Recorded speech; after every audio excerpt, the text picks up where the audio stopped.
बहुत कम लोगों को जानकारी होगी कि रावण की मौत के बाद मंदोदरी का क्या हुआ था। रावण की मृत्यु के पश्चात मंदोदरी उसकी चिता के साथ ही सती हो जाना चाहती थी, लेकिन तब श्री राम ने मंदोदरी को समझाया कि ऐसा करना अनुचित है तथा धर्म संगत नहीं है और रावण की मृत्यु होने के पश्चात उनका यह कर्तव्य बनता है कि वो विभीषण को लंका का राजपाट संभालने में हर प्रकार से सहायता करें और इसके लिए सबसे उचित ये रहेगा कि वो अपने देवर विभीषण को अपने पति के बाद रूप में स्वीकार करें। हम सभी ने रामायण में रावण की पत्नी के रूप में मंदोदरी के बारे में सुना होगा, लेकिन मंदोदरी का परिचय केवल रावण की पत्नी तक सीमित नहीं है। रामायण में मंदोदरी का वर्णन बेहद सुंदर, पवित्र और धार्मिक महिला के रूप में किया गया है, जिसने एक तरफ सीता के अपहरण के लिए रावण की बार बार आलोचना की, तो वहीं दूसरी तरफ एक कर्तव्य परायण पत्नी की तरह लगातार अपने पति को धर्म के मार्ग की ओर अग्रसर करने का प्रयास करती रही। लेकिन बहुत ही कम लोग जानते हैं कि रावण के जीवन में मंदोदरी ने कितने दुख झेले और उसके मरने के बाद मंदोदरी का क्या हुआ। तो आइए जानते हैं इन सवालों के जवाब, लेकिन उससे पहले अगर आपको वीडियो अच्छी लग रही है तो वीडियो को लाइक और चैनल को सब्सक्राइब जरूर कर लें। नंबर 1, मंदोदरी का असली नाम था मधुरा। एक कथा के अनुसार मधुरा एक दिव्य परी ने एक बार कैलाश पर्वत की यात्रा की थी। वहां वो देवी पार्वती की अनुपस्थिति में भगवान शिव को खुश करने की कोशिश करती है। जब देवी पार्वती आती हैं और मधुरा को देखकर वो क्रोधित हो जाती है। वो मधुरा को मेंढक में बदलकर 12 वर्षों के लिए एक कुएं के अंदर रहने का श्राप दे देती है।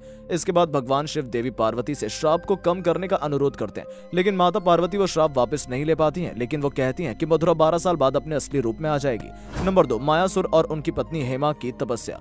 असुरों के राजा मायासुर और उनकी पत्नी हेमा के 2 पुत्र थे, जिनका नाम मायावी और दुदंभी था, लेकिन वो एक बेटी चाहते थे। इसलिए उन्होंने अपनी बेटी पाने के लिए कठोर तपस्या करने का फैसला किया। जब वो दोनों कैलाश पर्वत पर तपस्या कर रहे थे, तब इसी बीच मधुरा की 12 साल की कठोर तपस्या भी समाप्त होने वाली थी। जैसे ही मधुरा की तपस्या पूरी हुई, वो अपने मूल स्वरूप में आ गई और मदद के लिए चिल्लाने लगी। मायासुर और हेमा जो पास में ही तपस्या कर रहे थे, उन्होंने मधुरा की मदद की पुकार सुनी और तुरंत उसे कुएं से बाहर निकाल लिया। बाद में उन्होंने मधुरा को अपनी बेटी बना लिया और उसका नाम बदलकर मंदोदरी रख दिया। नंबर 3, रावण ने की मंदोदरी से जबरदस्ती शादी। एक बार रावण मायासुर के महल में गया तो वहां उसने मंदोदरी को देखा और उस पर मोहित हो गया। उसने मायासुर से मंदोदरी का हाथ मांगा, लेकिन मायासुर ने मना कर दिया, जिससे रावण नाराज हो गया और मंदोदरी को उससे शादी करने के लिए मजबूर करने लगा। मंदोदरी को पता था कि रावण भगवान शिव का भक्त है। इस डर से और अपने पिता की रक्षा के लिए वो शादी के लिए सहमत हो जाती है। रावण से शादी के बाद उसके 2 पुत्रों मेघनाथ और अक्षय कुमार को जन्म दिया। नंबर 4, कर्तव्य परायण और निष्ठावान पत्नी।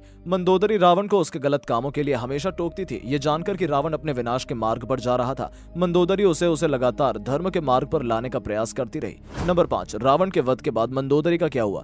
भगवान राम ने रावण का वध करने के बाद विभीषण को लंका का राजा बना दिया था। ऐसा कहा जाता है कि रावण की मृत्यु के बाद विभीषण ने अपनी भाभी मंदोदरी के सामने विवाह का प्रस्ताव रखा। मंदोदरी के बारे में कहा जाता है कि वो एक सती स्त्री थी जो अपने पति के प्रति समर्पण का भाव रखती थी। इसलिए रावण की मृत्यु के बाद मंदोदरी ने विभीषण से विवाह का प्रस्ताव ठुकरा दिया, लेकिन कुछ समय बाद उन्होंने विभीषण से विवाह स्वीकार कर लिया था।